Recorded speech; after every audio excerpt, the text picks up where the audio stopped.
Imam bisa di masjid, bisa di rumah masing-masing, khotibnya di situ juga. Nah, jamaahnya di kediaman masing-masing dengan cara nyetel Zoom atau menggunakan media yang lainnya. Saya kira ini bisa kita lakukan. Tinggal masalahnya keberanian MUI. Majelis Ulama Indonesia berani atau tidak melakukan fatwa ini. Ini sama saja hukum dengan orang sholat Jumat.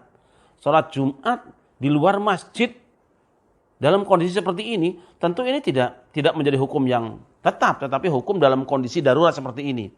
Kalau ini dilakukan, betapa indahnya orang berjamaah. Orang tidak bertemu mukanya, tapi mereka bertemu dalam satu kegiatan ibadah bersama. Bayangkan kalau takbir di rumah masing-masing berbunyi, kemudian amin di rumah berbunyi, Waalaikumsalam di rumah berbunyi, satu kampung berbunyi bareng, luar biasa. Tentu ada ketentuannya, imam dan khotibnya berada di sebelah barat daripada jamaahnya dan dibatasi oleh jamaah yang biasanya berada di dalam satu masjid. Tapi masalahnya memang, berani apa tidak MUI bikin ini?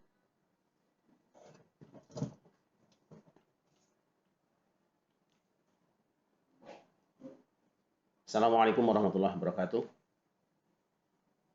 Berkenaan dengan materi yang barusan saya sampaikan, ada yang menanyakan bagaimana tentang apabila secara geografis letak imam itu lebih belakang dari makmum. Artinya kalau di Indonesia itu imamnya lebih wetan daripada makmumnya. Jadi makmumnya berada di posisi lebih depan. Hamba-hamba yang dimuliakan, seperti telah kita ketahui bahwa di lingkungan Ahlus Sunnah wal Jamaah ada 4 imam mazhab yang kita terima sebagai rujukan. Yaitu Imam Abu Hanifah, Imam Malik, Imam Syafi'i, dan Imam Ahmad bin Hambal. Secara umum, kaum muslimin Indonesia itu menganut mazhab Imam Syafi'i. Artinya sedapat mungkin apa yang kita lakukan mengacu kepada apa yang terdapat di dalam mazhabul Imam Syafi'i. Apa yang disepakati oleh para ulama 4 mazhab, kita akan kerjakan secara bersama-sama. Dan apa yang diperselisihkan oleh mereka, kita akan sikapi dengan toleransi dan tetap bersama. Dalam perbedaan, kita bersama, dan tetap bersama walaupun berbeda. Tetapi dalam kondisi tertentu, biasa di kalangan para ulama, pindah mazhab. Karena ada situasi tertentu, pindah mazhab dalam satu qadiyah, dalam satu amaliyah. Tuntutan itu bisa karena darurat, ada kalanya juga karena sebuah tradisi yang hidup. Misal begini, di Indonesia itu penganut mazhab Syafi'i. Kalau kita membaca kitab-kitab Syafi'iyah berkenaan dengan menghadiahkan pahala kepada orang yang telah meninggal dunia, itu kita menemukan kalimat begini. Wa dhahaba Syafi'i ila annahu la yasilu thawabuha illa al-mayyit, ila al-mayyit. Al-Imam Asy-Syafi'i berpendapat bahwa pahala bacaan Al-Quran tidak akan sampai kepada orang yang telah meninggal dunia. Teks ini yang kemudian dibaca oleh teman-teman kita untuk melarang kaum muslimin di Indonesia mengadakan tahlilan, hadiah, zikiran, bacaan Quran pada orang yang meninggal dunia, yang biasanya diadakan dalam selamatan. Lantas dari mana orang Islam Indonesia mengambil amaliyah ini? Wa dhahabal Imam Ahmad bin Hambal. Ini. Wa dhahabal Imam Ahmad bin Hambal ila annahu yasilu thawabuha ilal mayyit. Dan Al-Imam Ahmad bin Hambal mengatakan bahwa pahala bacaan Al-Quran jika dihadiahkan kepada orang yang meninggal dunia itu akan sampai. Dan pendapat Imam Ahmad ini diikuti oleh jama'atun min ashab Syafi'i, sekelompok ulama di antara ashab Syafi'i. Meskipun ini berbeda dengan Imam Syafi'i, dan kebetulan juga mazhabnya Imam Ahmad bin Hambal, karena di Indonesia punya budaya kalau ada orang meninggal dunia itu kemudian kumpul 3 hari, 7 hari, 40 hari. Nah, pendapat dari ashab Syafi'i ini yang kebetulan sama dengan pendapat Imam Ahmad ini yang diambil sampai hari ini. Tidak bersikukuh dengan pendapat Imam Syafi'i secara tekstual tadi itu. Hal lain nanti mungkin ada di antara sahabat kita yang juga menguraikan tentang pernyataan Syafi'i, Bahwa itu tidak menunjukkan secara mutlak bahwa kiriman pahala pada yang meninggal tidak sampai, itu hal lain. Tapi yang pasti teksnya seperti itu. Imam Syafi'i mengatakan tidak sampai, Imam Ahmad dan jamaah di antara ashab Syafi'i mengatakan sampai, yang kita ambil adalah pendapat Imam Madhab, secara kebetulan sesuai dengan budaya Nusantara. Ini pindah madhab sebetulnya. Contoh lain, tahun 2000-an, kebetulan kami berangkat naik haji, terjadi musibah yang tidak kita inginkan, itu tabrakannya orang yang berada di terowongan Maising di Mina, sehingga ribuan orang jadi korban, meninggal dunia. Kenapa itu terjadi? Kita tahu Saudi Arabia itu menganut mazhab Imam Ahmad bin Hambal yang berpendapat bahwa lempar jumroh di hari tasyrik itu adalah ba'da zawal, setelah tergelincir matahari. Padahal Imam Syafi'i pernah mengatakan, mazhab Syafi'i ada mengatakan, boleh melempar jumrah qabla zawal.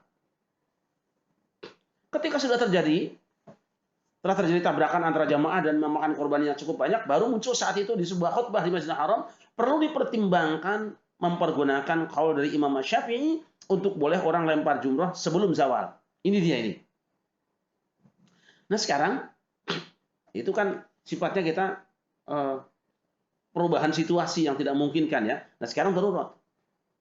Dalam masalah ini misalnya, kalau kemarin saya sampaikan bahwa secara umum, artinya menurut asalnya, sholat itu bisa dilakukan apabila berjamaah, apabila posisi makmum berada di sebelah timurnya imam. Belakangnya imam, karena kebetulan kita menghadap ke barat. Jadi kalau Ka'bah di depan imam, jamaah masih di belakang imam. Itu umum. Nah, timbul pertanyaan sekarang. Bolehkah apabila kita berjamaah kepada imam, sementara posisi kita berada di lebih depan dari imam? Saya pernah naik taksi di Mekah ketika musim haji tahun 2008 kalau tidak salah. Bersama supir taksi, dan ketika sampai dekat Masjidil Haram, kami menyaksikan ada di Masjid Nabawi, kami melihat ada jamaah yang sholatnya itu lebih depan posisinya dibandingkan dengan imamnya. Teman kami mengatakan, bagaimana ini? Kayaknya bahasa sholat.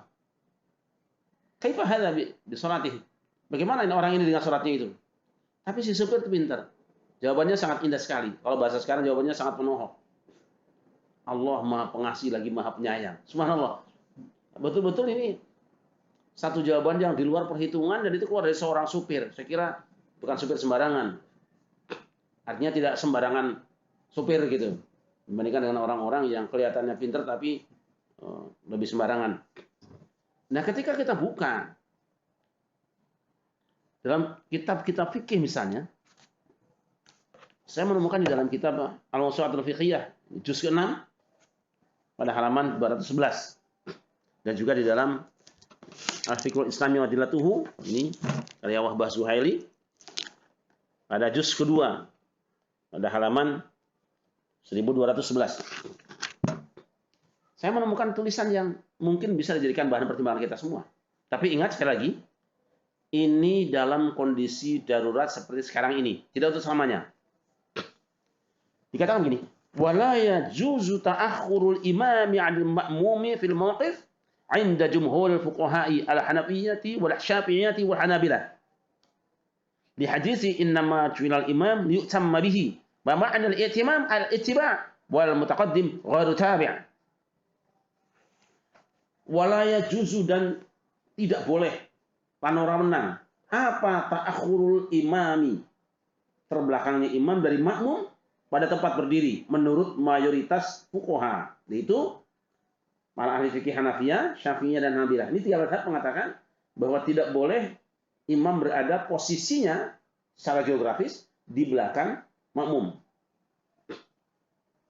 Dasarnya adalah hadis innama ju'ilal imam liyutamma bihi. Imam itu dibuat adalah semata-mata untuk diikuti. Wa ma'nal i'timam, dan makna dijadikan pemimpin atau diikuti itu al-ittiba', mengikuti. Jadi makmum ikut imam. Wal mutaqaddim sedangkan orang yang berada di depannya itu ghairu tabi', tidak bisa dikatakan sebagai orang yang mengikuti. Ini pendapat mayoritas ulama.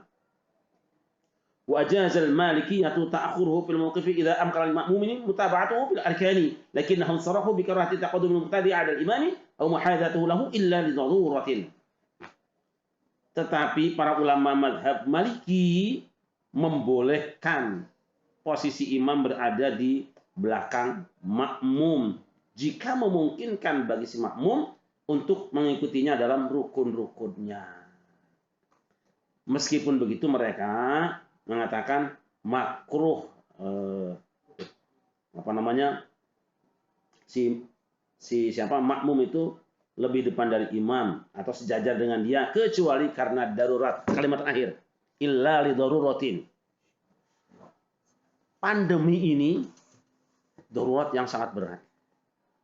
Jadi dari 4 madhab, 3 madhab mengatakan tidak boleh posisi imam berada di belakang makmum, tapi ulama Malikiyah, Imam Malik itu Imam Darul Hijrah, Imam Madinah, mengatakan boleh. Meskipun dikatakan makruh belakangan illa li daruratin, kecuali darurat. Kalau darurat hilang makruhnya. Saya akan baca pada kitab yang lain, yaitu dalam kitab Al-Fiqhul Islam Majallatuhu. Wa tukrahu shalah bainal asatin ay al-a'midati wa salatu ma'mum amama aw qaddam al-imam bila daruratin wa illa lam tukrah. Makruh salat di antara tiang-tiang di mana salatnya makmum itu lebih depan atau di depannya imam tanpa darurat. Tapi kalau darurat tidak makruh. Nah, ini saya kira perlu dipertimbangkan. Saya bukan berfatwa, saya membacakan teks dari apa yang dikaryakan para ulama, yang dibuat para ulama, dengan harapan video ini bisa sampai ke mereka yang memang berkeahlian untuk mencoba menyajikan apa yang mungkin terbaik untuk situasi saat ini. Saya berharap bahwa Majelis Ulama Indonesia bisa membahas ini dalam waktu yang singkat ini, dalam 1-2 hari ini. Siapa tahu jika bisa disepakati nanti di daerah-daerah di mana ada PPKM. PPKM di mana orang tidak bisa lagi sholat di masjid, tidak bisa lagi berkerumun, tapi kita bisa melaksanakan sholat Idul Adha berjamaah dengan berada di kediaman masing-masing. Adapun teknisnya, kalau pakai handphone atau pakai TV atau apa saja, yang penting begini. Kalau kita baca fikih misalnya, mohon maaf saya akan tambah satu kalimat lagi di sini ada wajazat tabligh khalfal imam waqtida'an nas bisababi sima'il muballigh. Waqtida'un nasi bisababi sima'il muballigh. Boleh tabligh. Artinya tabligh itu apa sih? Imam Allahu Akbar. Nah, ini yang menyampaikan suara imam itu Allahu Akbar, itu tabligh namanya. Boleh. Dan manusia, jamaah, boleh mengikuti imam dengan berpegang kepada suara yang disampaikan oleh si penyambung suara tadi. Berarti tidak harus melihat imam, yang penting dengar suaranya. Nah, apa yang kita lakukan hari ini dengan Zoom, dengan streaming, dengan video, dengan YouTube, itu bukan cuma mendengar suara, tapi melihat fisiknya. Dan fisik yang kita lihat di dalam TV itu, di dalam handphone itu, ya itu dia itu. Real ini. Kita sudah bisa transaksi menggunakan handphone banking, ya, banking itu. Internet banking, sudah bisa transaksi dengan itu. Kita sudah biasa mengadakan diskusi dengan itu. Kenapa tidak bisa juga dengan ibadah kalau memang syaratnya bisa mendengar suara imam, apalagi syarat bisa melihat. Nah, tetapi ketentuannya adalah karena kita berjamaah itu di belakang imam, maka yang terlihat ketika kita sholat berjamaah dengan daring atau dengan Zoom itu, dengan streaming itu, maka si jamaah yang diperbolehkan hanya melihat punggungnya ketika sholat. Dan ketika khutbah, dianjurkan jamaah bisa melihat mukanya. Jadi permainan di sini, permainan kameranya yang harus diatur. Ketika dia khutbah, usahakan semua jamaah bisa melihat mukanya. Dan ketika sholat, semua jamaah bisa melihat punggungnya. Wallahu a'lam bishawab. Assalamualaikum warahmatullahi wabarakatuh.